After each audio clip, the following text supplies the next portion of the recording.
The Big Footy Port Adelaide podcast is proudly sponsored by New Vision. My team, kinda power. I love the power. I love the power. Hi guys, and welcome to the Big Footy Port Adelaide podcast, a weekly show about the Port Adelaide Footy Club. I'm your host Macca19, and joining me as always, we've got co-host Fishing Rick 04. How are you, buddy? Macca, mate, I'm friggin' excited, buddy, and I can tell you why. Right, this is how excited I am. Right, I've gone out and I've got myself a jar, and I can't open the jar. How bad am I? Wait a sec. How bad am I? So I pop the lid. And there's parties going everywhere around Albert, and the balloons are out. Oh, Jessica, you trod on the balloon. Right? But everyone is happy because I have taken the lid off at Albert and Oval. Top of the ladder. Rip snorter. You're a maniac, Rick. You are a maniac. How good is that? And after you've introed our guests, I'd like to just talk about the lid for 2 minutes. Absolutely, we can. For the first time on the podcast, we've got RossFC. How are you, mate? Good, and thank you for putting me on the podcast. It's going to be a good time, and it's good that I get to actually listen to the podcast early. That's it, absolutely. The lid's off, Rick. Keep it on. Put it back on. No, look, do you know what? The lid has to be off. It's like Pringles. Once you pop, you can't stop. That's exactly right, but we deserve to pop. I don't want the players popping the lid, but I think as supporters, we don't have to be arrogant, but I think we can slowly lift that lid up. We're 7-1 into the season, guys, and we're looking fantastic. And I said last week that I think we're the best team in the competition for 2014 season, and we're playing like it. 7-1, top of the ladder.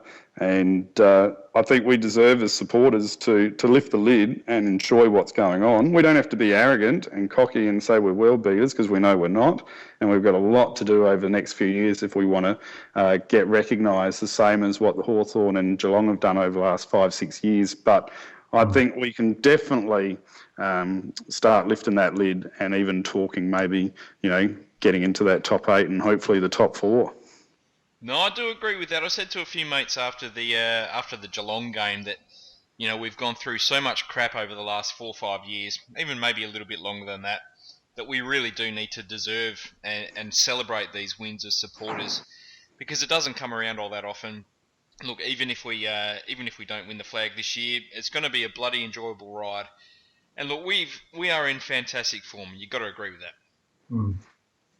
Absolutely. I mean, look, only a fool is going to come out now, or even in the finals, and say we're going to win the flag. You can't guarantee that until you're in the grand final, and then you can say we're in the grand final. But I mean, even Roughhead, during the week summed it up perfectly. They want enough games to make top 4, because that's what you need to do to set yourself up with the flag, and that's what I'm sure Ken and the boys are targeting as well. And me as a supporter, we've given ourselves a great platform to try and get top 4. And after we win the next 3 games, because did Roughhead get rubbed out? Yep. 1 week. Even better. They're pretty depleted. We've got the perfect opportunity to play Hawthorn now. We should scrub up well against the 2 other teams. It could be very conceivable we'll be 10-1 after 11 games. Beautiful. Love it. What a start. There you go. Started with a bang, literally. It did. And if you're very controversial tonight, I've got a new implement. Oh, here we go. Good stuff. Well, Ross, let's find out about your Port background. How did you become a Port fan? Well, probably when I was about 6, I was probably I think it was on a Saturday against, it was Port Adelaide Magpies versus Sturt. And I was switching through the channel on ABC trying to find the cartoons, because I didn't really know what football was at that time. And I saw the Magpies. I can't remember if they won or lost though, but they looked like a good team. They're good. So I thought, I want to watch this more often. And my dad said that there's a team in the AFL called the Power, and he was a Carlton supporter. So what happened was in 2002, he brought me to Amy Stadium, Port vs Carlton. We probably won that game probably a lot. I can't remember exactly what happened, but pretty much all I remember from that game was Shay Cockatoo-Collins like kicking a goal. I think it might have been 50 metres out. The seat I had was absolutely terrible. It was like on the boundary line and just under the members stand. And probably from then on in, like I bought a membership 2003 and haven't looked back since. Probably 2002 to 2010, I probably saw like half a dozen games. I didn't really know like what the financial status of the club was when I was younger. So around the time when Primus got picked up as coach, I was hearing about how the club was in disarray, and I decided to get 11 game membership. And since 2011, I've been to pretty much all the games and seen the lows, and I've definitely seen the highs, and I've enjoyed it. Brilliant. What's your favourite match? From a personal standpoint, from like where I've been, I probably saw the Kangaroos game from I think it was like 2 years ago. Paul Stewart kicked the winning goal. Like I was going crazy. I was smashing chairs. People would look at me like I was crazy or something. And also probably from 2002 to 2010 when I only saw half a dozen games, but like I'd watch it religiously on TV, and that 04 prelim was probably the best game I've seen on television. Like that was amazing. And what about your favourite player? It started off when I was watching. One of the reasons why I went for the Power was Stewie Jew's big left foot, and then grew on after. Like when he left, it probably was Roden and Corns, Chad Corns and Nips, and both of those. And for the last year or two, it's been Schultz. Love it. Speaking of love, let's go on to our love and hate. One thing we loved, one thing we hated around the footy club this week.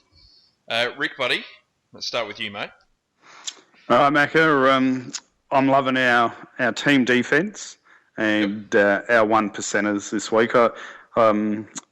Especially from a power team, since we've been in the AFL, it's hard to recall a team that's been so unified. The players have talked about it, but you can see it on the ground. The amount of blocks, the amount of shepherds, the amount of smothers, and we're talking about it on a weekly basis. I think the goal Matt White did, kicking to the northern end, I think in the third quarter, or was it last quarter? Monfries and Boak to White, both of those players bumped. Westhoff laid some good shepherds. It's just great to see fantastic team play, and I really enjoy watching it. And I think we get caught up when the AFL coaches are talking defence, where we're talking about just the back six. But it was clear that Ken wasn't talking about the back six, but the team defending as a whole, and that was perfect. Restricting, and we'll talk about it in the game review, but in the third quarter after we broke out of 5 goals, having Freo with only about 31 inside 50s was just an amazing effort. Yeah, absolutely. And what about your hate, mate? My hate is a pretty topical one for a lot of us, is the AFL fixturing. Not only because I couldn't make the game due to work, but there's plenty of people out there with sport. But it's not only that. We deserved to be a nighttime fixture this week, really. I mean, I can understand Sydney and Hawthorn having a nighttime game and being the showpiece for the trades, but they've been finals hardened over the years. But I mean, to back up Saturday night with Western Bulldogs Melbourne as the feature game. Tonight we've got St Kilda Carlton, and from what I heard on the radio on the way home from work, it's been a deplorable game, and surely the Victorian viewers, which skew the viewing market, are more open now to wanting to watch an interstate side that plays great football compared to watching 2 Victorian sides playing a shocking game. And I understand it's all about viewing and rating, but surely there has to be some sort of balance there, because, in my opinion, it's just not fair. And if us as a club stack it up again this year, which obviously I think we will, we need to be rewarded as a footy club for some better future. I think we only have one game on Friday night against Carlton later in the year. Is that it? Yep, last game, and we've got, I think, 4 free-to-air games for the season. Wow. And I'm hoping, if you go by Big Footy as a very, very rough stat, There is a lot of Victorian supporters now, though, that are saying they love watching Port Adelaide play. And, because we've been down in the dumps so long, a lot of them are getting on the bandwagon as the second team at the moment. A bit of a fairy tale story. Surely that has to skew in our favour with some more favourable time slots, especially on TV, so we can try and attract some more fans. Absolutely. Well, Ross, what about your love and hate, mate? Well, I'll start with my hate just to get out of the way. Pretty much for the Baggies game against Sturt, I was looking forward to it because my dad's a Sturt supporter and a Carlton supporter. We were pretty much marking this down on the calendar at the start of the year, and then last week we realised it's Mother's Day. And, mother comes first, so couldn't go, which is, yeah. And for my love would have to be Jackson Trengo stepping up. It was a beautiful game. Right at the start when Lobe got, it was a late withdrawal for Lobe and Renouf came in, I was sort of sitting there with my hands on my face, oh no, I know what's going on here. I heard the rumours all week with Lobe and obviously got dropped, or not dropped, but he it was a late withdrawal. But Jackson Trengo, beautiful game. His leap in the right was beautiful. I hope that he actually spends more time on the right. It actually would probably give Tom Fleury or someone like that more of a go as well. Yep. Well, I posted only today that at the moment our ideal rucking setup would be Lobe with Trengove helping him out. I mean, it just is good for our balance. Yep, definitely. Got to agree with that one. Look, my love, it's got to be Jarman Impey. Just what a performance on such a dangerous player in Ballantyne who's had some pretty good games against us in the past, I reckon. He kept him to 9 touches and I think a disposal efficiency in the 40s, so he absolutely dominated him. Ballantyne was under the pump the entire time. He barely got a free kick. He just had no time or space to do anything with the ball at all. Impey's closing speed is just phenomenal, and he's so clever with the ball in his hands as well. He's looking like a bloody inspired pickup at the draft table. Yeah, a lot of people were critiquing the fact that he didn't get as many disposals as they'd like for Impey, and pretty much all he did was his job was to shut down Ballantyne, and he did it. So, yep. Great job.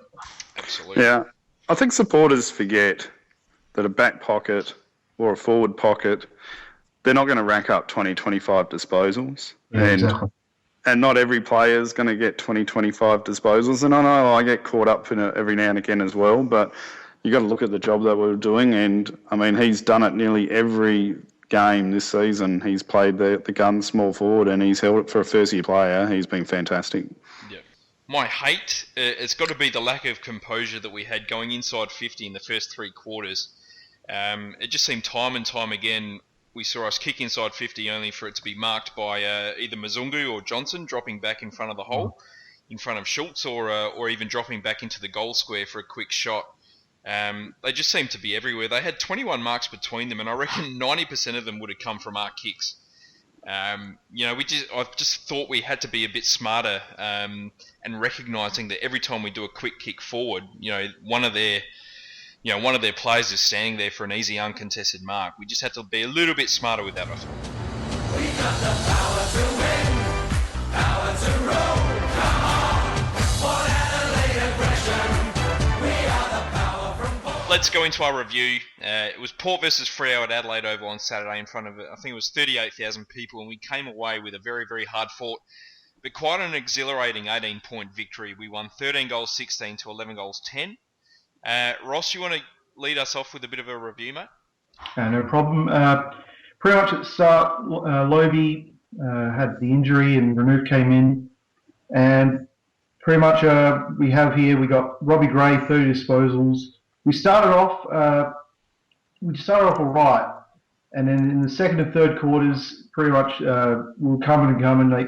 There was a pretty bad free kick in the last couple of seconds in that third quarter with Jay Schultz tackling, I can't remember, it was Mudden Barlow. Yeah, the marginally high one. Yeah, and then they got a free kick or 50-metre penalty. And surprisingly, we actually won the free kick 17 to 11, I think. And by Crow supporting friend was saying that those free kicks cost them the game or something, the Fremantle. But pretty much, yeah.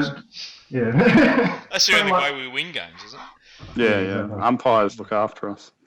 Yeah, like the same thing will happen next week with not next week, in 2 weeks' time. They'll say that injuries are going to cost Hawthorn the win. But pretty much in the last quarter, we just went bang.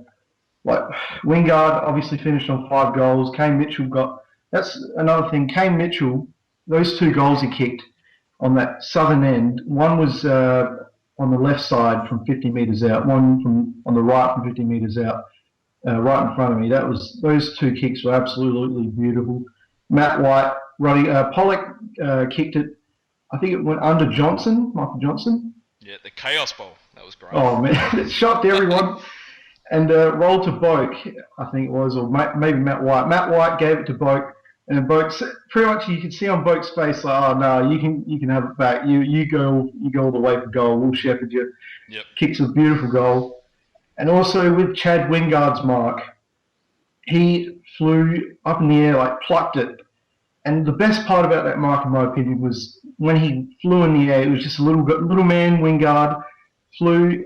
And as he's taking the mark, the whole stadium, like with my peripheral vision, I'm looking, the whole stadium just erupts. It was like probably one of the best feelings this year, that mark. And everyone was going absolutely ballistic. Incredible. And, obviously we got the win. That's it. What a game! What a performance! It was such an arm wrestle for 3 quarters. I know there was a lot of comments on the forum after the game saying that a lot of people didn't enjoy Freo's style of game and how they sort of choke football and all that sort of stuff. But I really, really enjoyed that. It was such a game of chess almost. It was just such an interesting game of footy, and to come away with a win against a good opponent like Freo, a finals-ready opponent like Freo in that sort of game, I think it bodes well for later on this year. Yeah, the score was 94-76, so it wasn't like it was a 35-50 game or something like that. So at least there was a lot of goals in it. It was just a natural high pressure finals type game, and I mean, as you know, I couldn't make the game, and so I had to watch the replay. But it was mentioned in the commentary as well that Fremantle brought their A game and they played very well, and we beat them with a good game plan. So it's something to take away. The thing I noticed on TV, I don't know about you guys at the ground, but Renouf actually didn't play, I thought, much of that first quarter. It seemed to be Jackson in the ruck more in the first quarter than Renouf, and I thought really him, Ollie Wines, and the runners, Kane Mitchell, in that first quarter really set the game up for us, and they played cracking first quarters, and it was just amazing. And then after that, it became a bit of a defensive grind. But it was one of those games where we always, even though we were just behind, we seemed to have the more dominant possession. And if you look at the stats throughout the game, our time in forward half was quite often around the 60-odd%. So we would, as you were saying, Macca, we were having the possession, but we just weren't using the ball properly. And I think it took the boys to adjust maybe the 3 quarters to the game style that Freo bring to the plate. No, it's definitely a fair call. I mean, Freo were dropping 1, sometimes 2 players back in defence. And as we know, we like to play a spare man in defence as well, and our spare man did a pretty good job. As you said, like Wines, Ebert, these guys have had massive first quarters just about every week this year. You can always rely on them to get the team off to a bang out of the blocks. Thought Hartlett had a pretty good first quarter. I thought we were in the game, definitely. It was just on the scoreboard and just our inside 50s. They just weren't clean at all. We just needed to be a little bit smarter going inside 50. If we were doing that, we probably would have been well in front. But oh well, maybe next time. Well, I think it's something that we'll take away, and we'll learn from it. Yeah. I think we just got caught up with, and it's probably that perceived pressure that Fremantle bring to a game of football, and especially for our side, which is still young. So they probably rushed their decision making and just panicked and bombed long instead of dropping the eyes. and looking for the shorter targets. Yeah. I think the one thing that concerned me the most in the second and third quarters especially was, and you guys might have picked it up at the game again, Freo seemed to be getting quite often, they were outnumbering our defensive plays around their forward 50, and they were generating loose players quite often, which to me on TV was a bit of a concern, and obviously that was helping them get those cheap goals too. Yeah, I think the good part about this win for me is that a couple of weeks ago everyone was sort of saying, "Oh well, who have you beaten?" Well, we've just beaten a super attacking side in Geelong, and now we've beaten a super defensive side in Fremantle, and that for me is a bloody good thing, and it shows how diverse that we can be. We can adjust to every situation against very good teams. And very different game plans.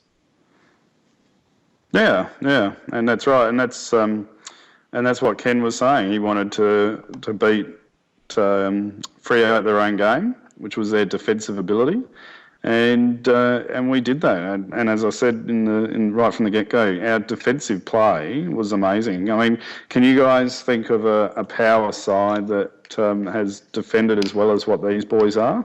No. No, maybe or should I say better? No, probably only in 2004. But even back then, it was a different style of game to what it is now. I mean, our defence is just looking absolutely rock solid. Just fantastic players and fantastic team players, as you've said, Rick. They all do their job. It's a very diverse group. It's a very skillful group and a very quick group as well, which I like. I guess the bit of the elephant in the room is, I guess, Westhoff. He's been down a little bit, and are we lacking that John Butcher effect for Westhoff?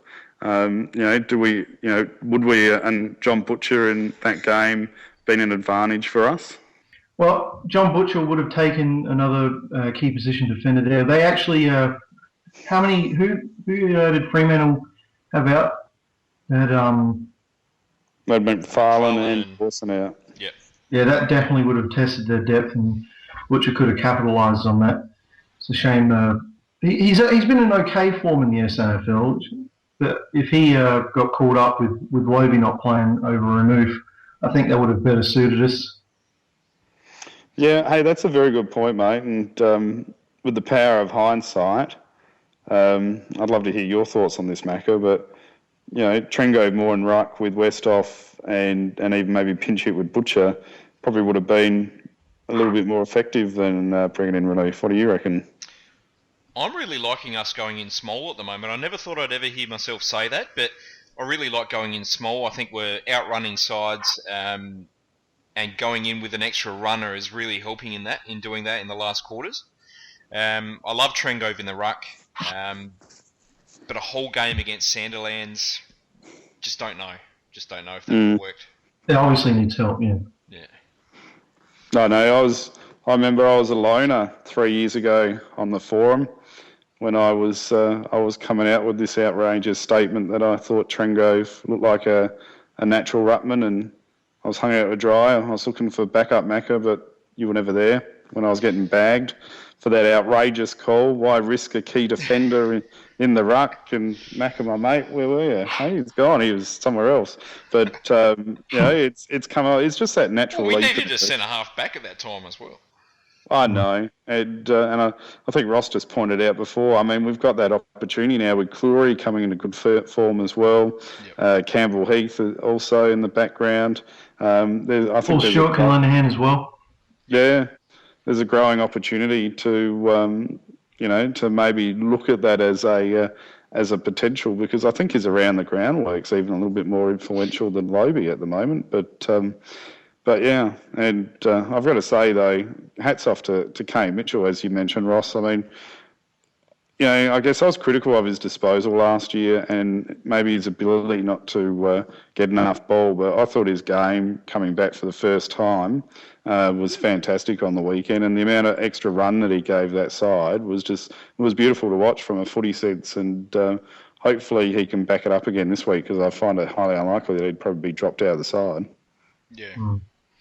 Oh, look, he's been in fantastic form in the SANFL. He's been picking up 30 touches a week and kicking a couple of goals, and his inside work has been fantastic. And he really did bring that to the AFL side this week.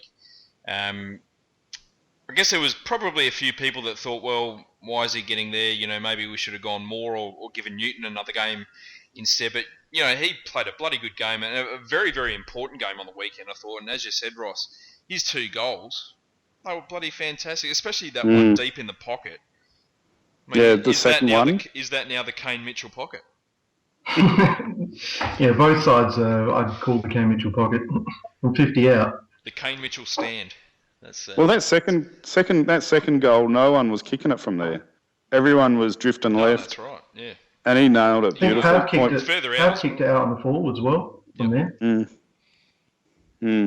Well, I guess it's a bit of an impromptu question for you guys, and I might be springing it on you, but I guess as a team, what would we have learnt, taken away from Saturday's game, going, I think we need to do this a little bit better, especially probably from the first 3 quarters? Well, for me, I think it's pretty simple. I think we need to, as I've said a couple of times, we need to work on our inside 50 entries. I think we need to be cleaner with the ball going inside 50.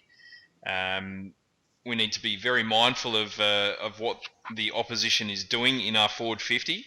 So if they are throwing a couple of people behind the ball, our midfielders and people and defenders need to be mindful of that, and maybe try and be a little bit more accountable themselves. Maybe throw someone else in there, just to keep them accountable. I thought our defence was pretty good. On the weekend, I thought our midfield did a fantastic job against Freo's midfield. I was just wondering, again... What about yourself, Rick? What about yourself? Yeah, well, I apologise for not being able to get to the game, because I probably would have picked up on a few things a little bit more, because you get the zoomed-in angle only from the TV. But I guess I noticed when we had the ball, Freo's got that... It's interesting, they seem to have that structure where they have one person come and play with the ball, and then they have a line of 3 behind them, almost trying to stop that person running past them. I just felt like there was times where we should have just had another person at that last link. We seem maybe be a midfielder short sometimes in our structure, but the boys in the box are the wiser men than me. But it would have just been nice to have just seen, especially in the first 3 quarters, just a little bit more run, from the back, from behind, if it was possible, just to try to break those lines a little bit more. But yeah, like you said, Macca, outside of that, just the inside 50 delivery. But I mean, hats off to Freo. They pressured our boys. I mean, Broadbeck got exposed a little bit with our defensive kick-ins and our deep kicks from defence. They corralled Trengove in the back half beautifully, which resulted in a holding the ball and turnover to Hamish Hartlett again. I thought we were probably one player short in that chain of or sequence, but again, that was their defensive structure that created those errors. And well, that's what Freo do. That's what they do. They're well known for their full ground press. They just bombard you with pressure, no matter where on the ground you are. They just run straight at you. You've got no time to get rid of the ball. You've got to think on your feet. And I thought we did that very, very well. I mean, we've seen us in those sort of situations in past years just absolutely crumble and lose by 10 or 15 goals.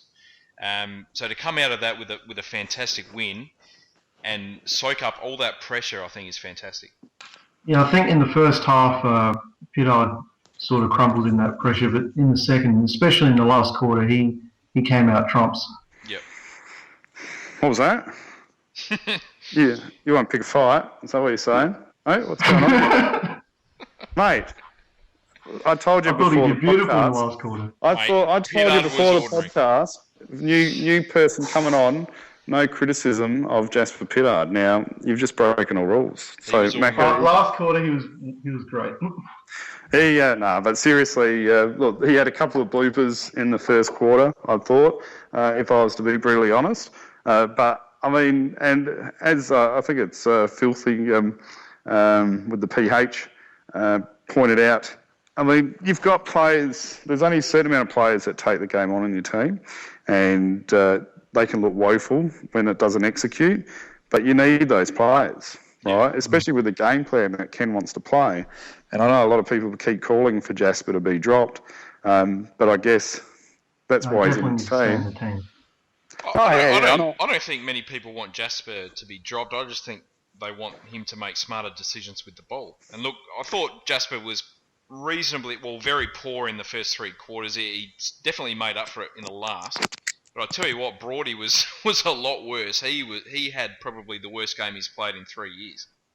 So what's going on with Brody? Is he getting a bit more attention, you think, at the games and over the last 3 weeks? And he's getting a bit more heat than since the Brisbane game where he just had a run in the park?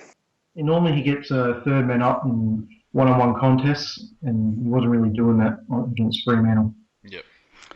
It's one of those things, though, isn't it, where he's going to learn a lot more from this game than what he would have just rolling around against Brisbane doing whatever he pleased.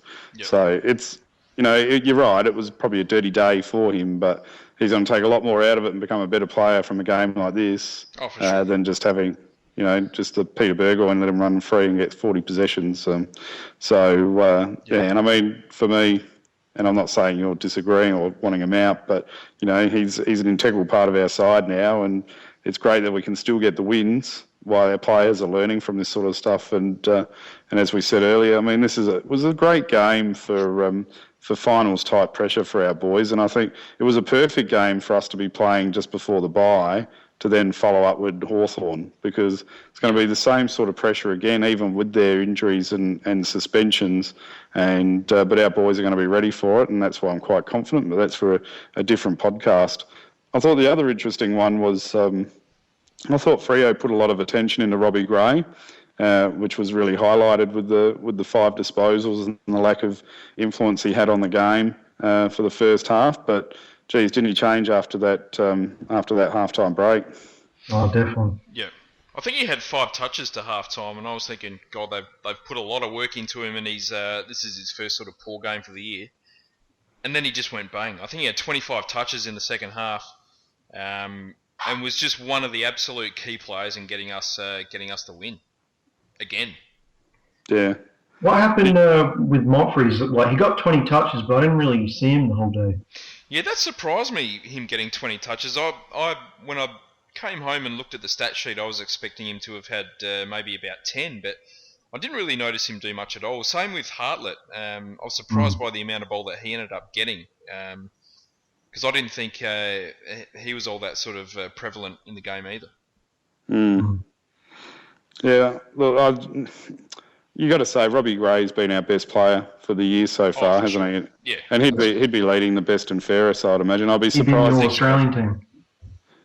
He'd just about be leading the Brownlow as well, really. He's had a cracking start to the year.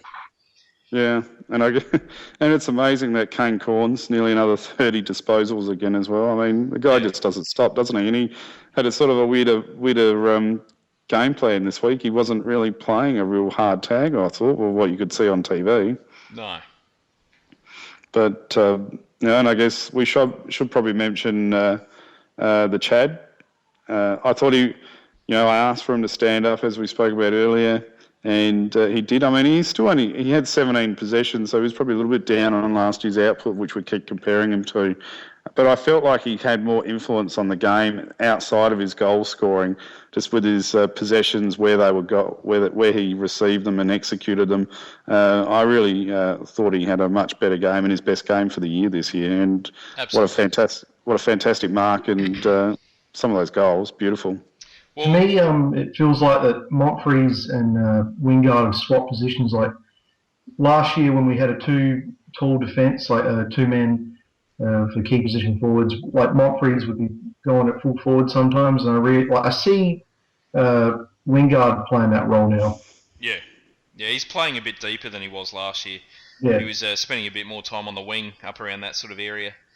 And Montfrey's certainly deeper, but yeah, they've definitely swapped spots, and especially with Gray in fantastic form, he's another one that's working a bit further up the field as well. But look, with Chad, I mean, what did he say last year before the second showdown? That he wanted to be known as a big game player. He wanted to be known as sort of like LeBron and performing in huge games. And you got to say he is a big game player at the moment. He was great against Geelong. and he was arguably, just about the match winner on the weekend as well. Definitely. All right, Ross. So who are your best players? I'd say definitely Jackson Trengo stood up, and Wingard would have to be best on ground for his 5 goals. Robbie Gray in the last couple of quarters ended up with 30 disposals. He was terrific. Kane Corn's quite achiever with his 29 touches, which I never see. And Travis Boak ended up with 28 touches, despite getting a really hard tag as well, which I thought was very good. Yeah, I don't know. Sometimes I don't chase the possession boys, and I agree with Ross. I thought Jackson, even though it was only 14 disposals, I thought his 1%ers, his rut work, his team play, I thought he was fantastic. I gave him best on ground, just because I thought he was a 4-quarter player.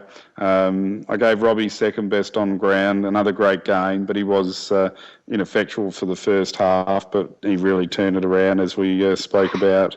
Chad Wingard, I gave him in the 3. I pushed Kane Mitchell in there because, again, as we said, a great game, great influence for what he did, 2 great goals. And I gave Jarman Impey 5th best for his job on Ballantyne. Fantastic effort. Nice work.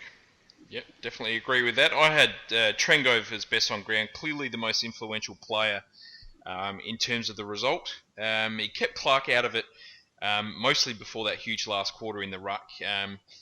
You just got to love what he does in the ruck when he goes in there. He's certainly the most influential fill-in ruckman in the league, in my opinion. He's got a very deceiving leap on him. He leaps much bigger than I think his opponents realise, and just his ability to guide his taps down to our midfielders is fantastic. It was just a stunning performance and stunning leadership as well. Chatty Wingard, I had him as second best on ground, 5 goals. He was the superstar of the weekend. And as we just said before, he came to the fore again in a big game. Certainly a big game player. He's Chatty. Jarman Impey, I had him as 3rd best. Just a fantastic job on Ballantyne. Kept him out of it. And was pretty clever with the ball himself.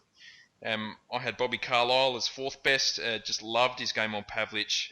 Kept him to the 1 goal. As we said, we spoke about him in the preview as being their main source of goals and also inside 50 targets. And just perfectly shut him out of the game. And my 5th best was Robbie Gray, just an absolute superstar this year. Very deserving of being talked about in all Australian circles, and would certainly be leading the best and fairest by an absolute mile at the moment. Sorry, I Love had to it. cut that in there. What a win! What a great win! What a win. Where do we see that in the season so far? Is that better than the Geelong game, do you think? No. No, still like the Geelong game better? Yep. We stamped our definitely our top 4 aspirations with that Geelong game. Yep. Yeah. I mean, as we spoke about on Thursday, I mean, we're really arguing over semantics, I guess, but it was to me there was more in the Geelong. My daughter just dropped the phone. She's just doing a walkthrough for the podcast. Thanks, Jess. But don't give me the finger. All right. Anyway, it's just I just thought Geelong's a form team.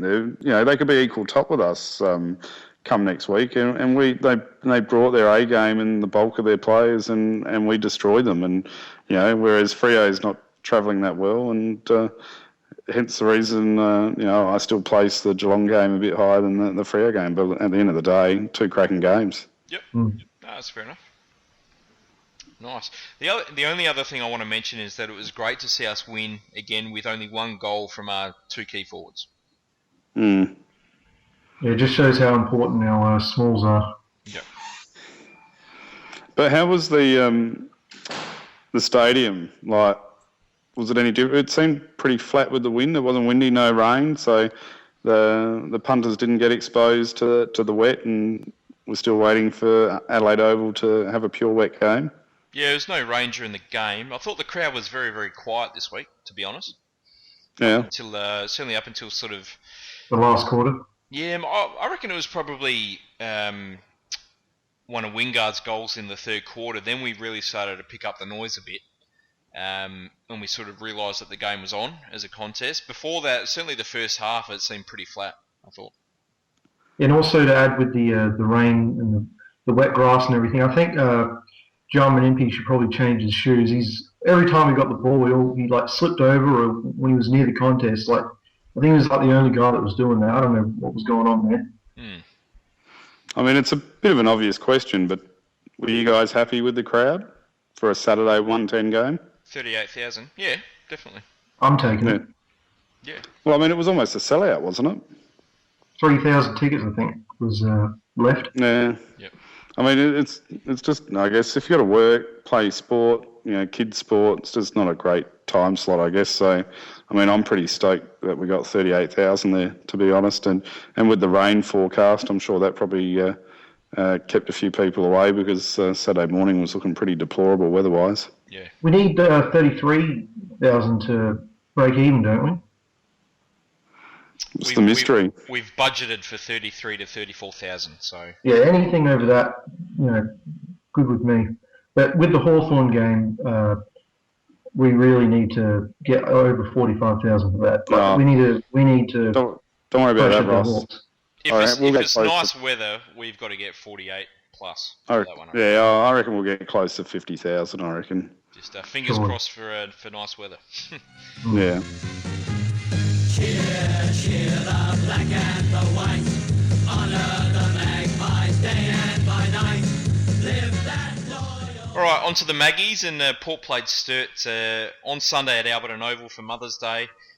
We cruised to a pretty easy 50-point victory. It was 19 goals 12 to 11 goals 10. We were 28 points up at quarter time. It took Sturt probably about 10 minutes to go inside 50. It was pretty much all Port in the first quarter.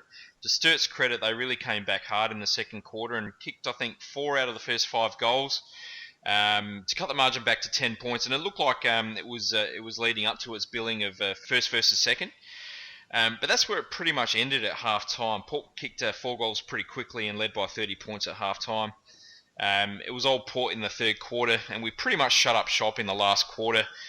We didn't have a bench, and we were playing Butcher, who had a bit of a niggle out of the goal square. He could barely move, really.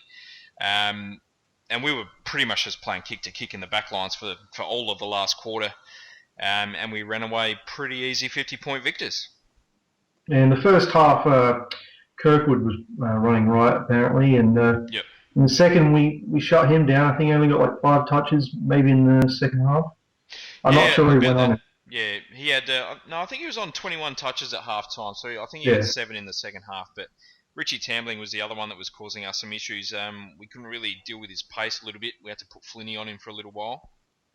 Yeah, I also noticed we had 3 ruckmen. We had Harron, we had Bruggeman, Mitch Harvey doing a little bit of pinch hitting in the right, while Sturt's ruckman Kurtzy, I think that's how pronounced, he dominated 39 hit-outs. Yeah. Compared to, I think we only got like 10 between offs or something like that, maybe 15. Yeah, I mean, Angus Kurtz is a very good SANFL ruckman, and he's definitely a lot taller than all of Harron, Bruggeman, and Harvey. I mean, we sort of went in with a bit of a makeshift ruck contingent, considering Renouf was put up to the power, and with Lobie and Redden out, we don't really have any other ruckman for the Maggies. Yeah, it definitely would have been handy with Redden or Renouf there.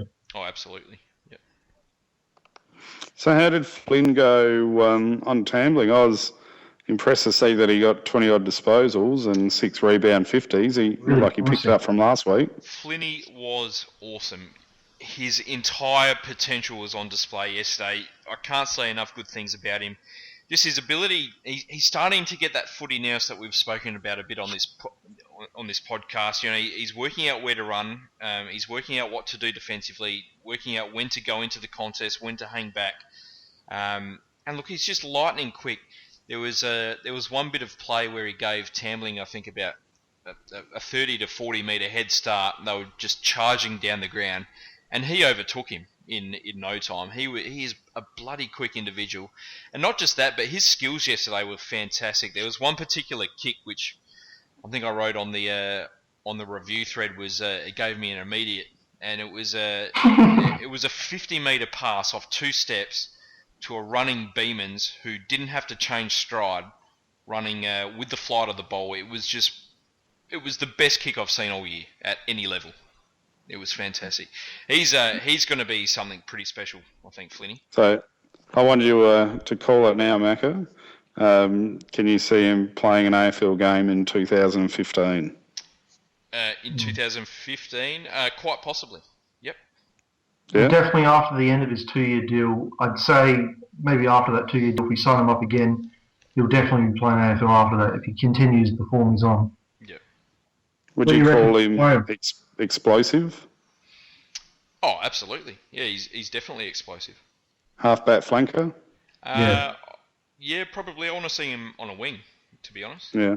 With his skill level, kicking inside 50, and with his pace, I mean, there's not many. I mean, he's got Dangerfield pace and Dangerfield sort of core strength. If he can get into an AFL side, he's going to be bloody hard to stop. Well, if we press up, he'll already be on the wing anyway, so it doesn't matter. Yeah. No, that's right. No, he was fantastic. He was the shining light yesterday. He was brilliant. And so I noticed he kicked the ball more, so he must have had a bit of more confidence with his disposals yesterday. He got a lot of it. I mean, he got a lot of it fairly late when we were doing a bit of the kick-to-kick. But, yeah, I mean, he's just a great user of the ball. You know, either short kicks or long kicks, he just knows how to kick it. That's great. And what about the forgotten man, Campbell Heath? Heath did a good job. He was pretty good in defence. He played on Levi Krautz, I think his name was, and did a reasonable job on him. I think he let him get away from him a little bit in the third quarter, but outside of that, he did a very good job. You know, he just reads the play so well. His ability to sort of cut off opposition kicks, he's sort of like he's certainly doing sort of Broady's role at SANFL level at the moment. And I'm a huge fan of Campbell Heath. I love him. I reckon he's got a big future, and hope he can somehow find his way into the AFL side this year. Yeah, I was really happy with his performances last year against Sydney and Gold Coast as well. Oh, absolutely. Yeah, he had a great start to the season, and then sort of lost his way and got injured for a fair bit of the time. But even as a third tall up forward, we saw him play that role against Sydney, I think it was, and he kicked a few goals. And yeah, I'd love to see what he could do across the forward flank. Maybe it was a decent game.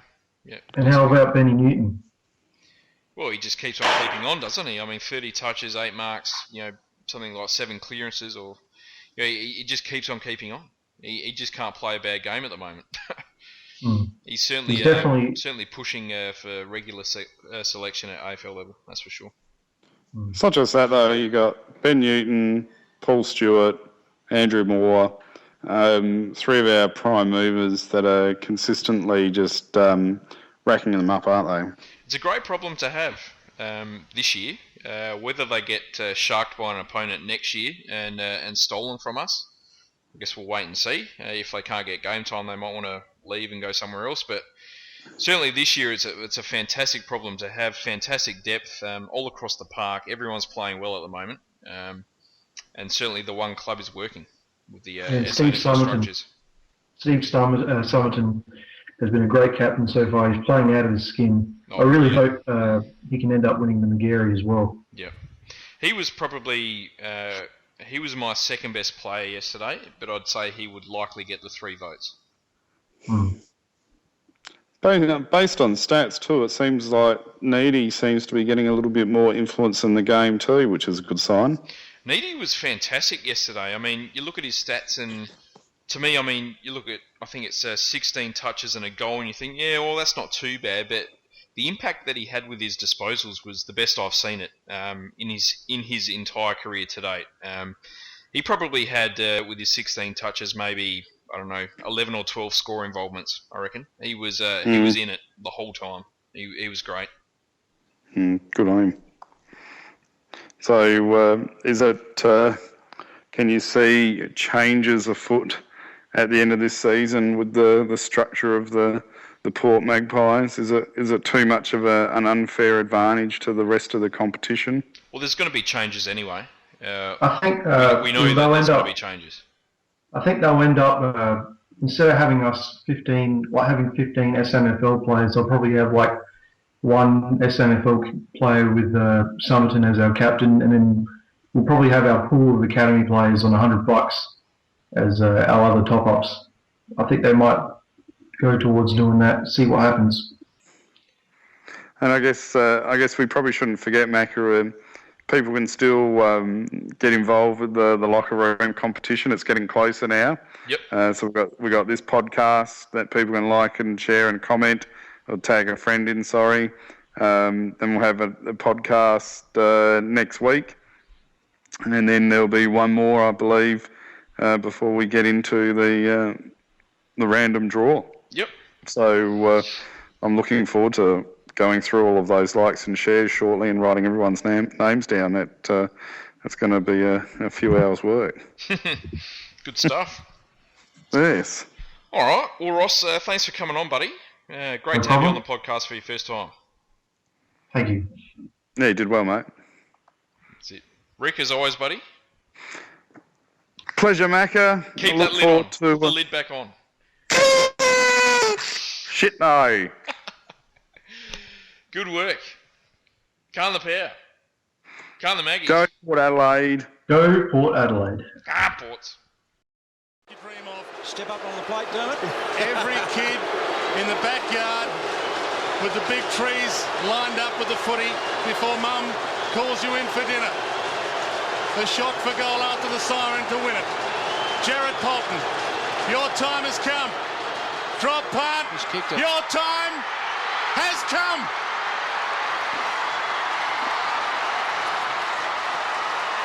What a win!